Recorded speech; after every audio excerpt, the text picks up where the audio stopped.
Hi, my name is Bernie Marsden. We're sitting in the very fine Studio 3 at Abbey Road in London and been doing a bit of recording today. And I'm sitting here with the one and only Mr. Bobby Rush. Well, thank you for having me here. And I'm glad to be here, especially at a time like this. For the purpose we're here for, God, this is it. This is where all the big guys, all the small guys, all the little guys, up, ugly, and what have you, come out of this studio right here. From the Beatles on down to whoever. This is the place to be. This is the spot, man. But we've been recording today. We've been recording songs by the Cream. Yes. We can deal with what we've recorded today because Yes. you knew the guys that wrote those songs. Oh God, yeah, man. I was doing some things from Willie Dixon who wrote them, but the guy who performed it was Howlin' Wolf. Yeah. They was the papa then. Yeah. Now I'm the papa now. In 1950-51, I met Elmo James, Little Walter, Willie Dixon, and Muddy Water, John Lee Hooker, Jimmy Reed. Little Walter, particularly here in Muddy Water, kind of urged me on and going. I was going to go to Memphis, Tennessee. Yeah. No, you got to come to Chicago. They convinced me that I must come to Chicago. You met Freddie King when he was 19 years old? 19 years old, he come to play with a place called Walton's Corner in Chicago. He was my guitar player. Wow. After Elmo James was my guitar player, I got to tell you a story. Elmo James was in Pine Bluff, Arkansas with me. I shouldn't tell this. But Elmo James was down in Mississippi playing and back and forth to Mississippi to Arkansas and what have you. There was a guy in Chicago. He had a club there called Lee's Club. Lee Robazine was his name. So he was dating a girl in Mississippi. She and her father owned Delta Funeral Home. So he had been taking me out to my gigs weekend that he didn't have no funeral. But how he would drive me to the club, but I let him stop 2 blocks from the club because I didn't want nobody to see me getting out just hurt. Oh, great. Yeah. So he came up one day. I said, listen, Elmo, I need you to play guitar for me. He said, well, give me $15. I'll play for you Friday, Saturday, Sunday, which was $5 a night. I said, no, I don't have it, man. I can give you $10. I'll give you $3 a night and maybe a little tip. He said, no, I can't do that. And by that time, my girlfriend walked by. He said, wow, who is that? I'd do anything for that. I walked away. I said, what you say, Elmo? He said, I'd do anything for that. So I said, maybe I can fix that up for you. So I talked to the girl and talked to Lee Robazine, she was getting married to, for him to take me to Arkansas. At the meantime, Elmo stayed at his house. So every other week, Elmo James would play for me free because I hooked him up with the main wife. Wow. Little Walter, I met Little Walter from Louisiana also. I met him in 48 and 49 I mean, at the Rabbit Foot show. So he said, Bobby Rush, I'm going to Chicago. I met Willie Dixon. I said, well, I don't want to go to Chicago right now. So I went to Memphis, Tennessee, and Rufus Thomas said, man, why did you go with Little Walter when he asked you to go? I said, I don't want to go to Chicago, man. I'm going to deal with Memphis, Tennessee, up on Beale Street. He said, man, you should go, man. So fine, he said, well, I said, I don't even have Walter's phone number now. He said, well, I got a number on Walter in Chicago. I got Willie Dixon's number. You can get him through that. I called him then. I called him in 50. It was about a year later that I went to Chicago and started recording that. I lived on the street 1220 Troy. He lived 1222 Albany, which is back to back. I could walk out of my back door and Little Walter lived on the next street.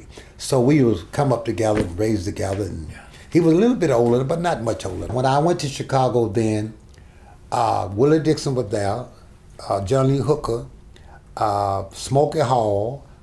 In 1953, Elmo James came, but he didn't stay. Then Howlin' Wolf didn't come to 57, but Muddy Waters was there, Little Walter was there, and Jimmy Reed was at BJ Records. But Smokey Hall was there. Then Bo Diddley in 1953, Bo Diddley came. Also 1953, Pick Me, Mark and Ma Mabley came. In 1955, I went back to Mississippi and then I came back in the same year. Then 57, Etta James came and also Buddy Guy came. So out of all them people come and went. And nearly all of those guys were signed to Chess Records? Yeah, Chess Records. So we were working at Chess Records. Amazing. Everybody was at Chess. Well, I had a few other places. Everybody but Jimmy Reed. Yeah. Jimmy Reed was at a place, BJ Records. Well, and that's where the Beatles came. we talked about that Yeah. earlier today, and the Beatles released with your friend's label. Well, my friend Calvin Carter, Yeah. Vivian Carter, two sister and brother who owned the label. Yeah. He was a close friend of mine. Yeah. So he said, "Man, I got some white guys in town, man. Say they can sing." I said, "Who are they?" The Beatles. Yeah, and they like the harmonica. Yeah, they like the harmonica. Yeah, because of, yeah. You know, that's what they hired him on. Because Jimmy Reed was a Yeah, harp player, yeah. and they guys, that's Isn't what they amazing? knew about. And You here know, we are at Abbey Road. Yeah, where yeah. everything happened with those guys. yeah, everything happened. And This is a blessing for me to be on a roof that so many big guys came out of. Yeah. You know, and I'm sitting in a place recording 2 records today. One of Howlin' Wolf records, I believe Willie Dixon wrote one of the songs. But think about, out of all the records I recorded, last year I have an award of a record that I recorded in Louisiana, Grammy, Louisiana, for the first, being from Louisiana, but the first record I cut in Louisiana. Now, this record today put me 378 records. Wow.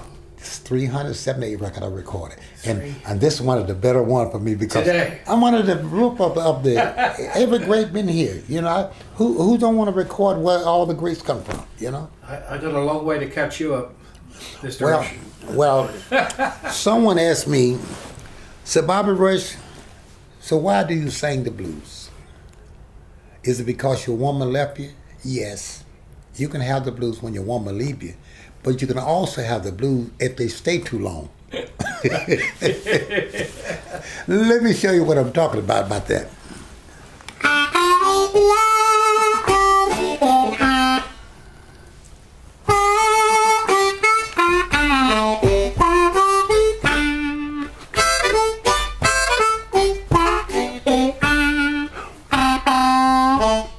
Have you ever been mistreated by someone you showed up love?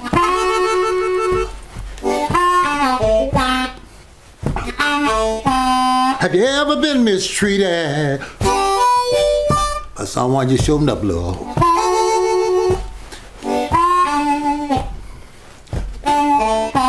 Out of all the men my woman could have left me for, she left me for the garbage man.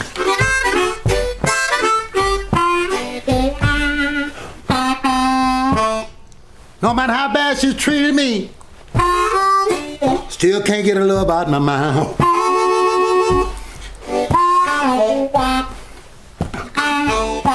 Oh, no matter how bad she treated me, still can't get out my mouth.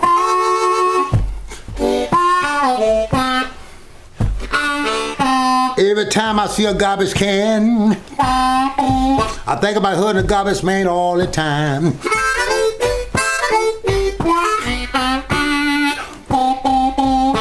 If I ever get my woman to come back home, I'm gonna buy myself a garbage truck.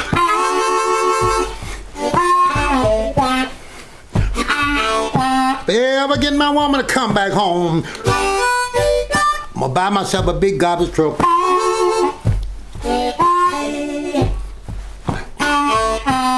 When my bottom, you know when my garbage can't get full, Bunny?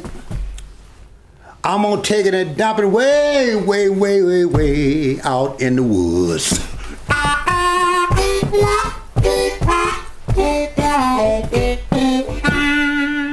And that's the blues for you. That's the blues.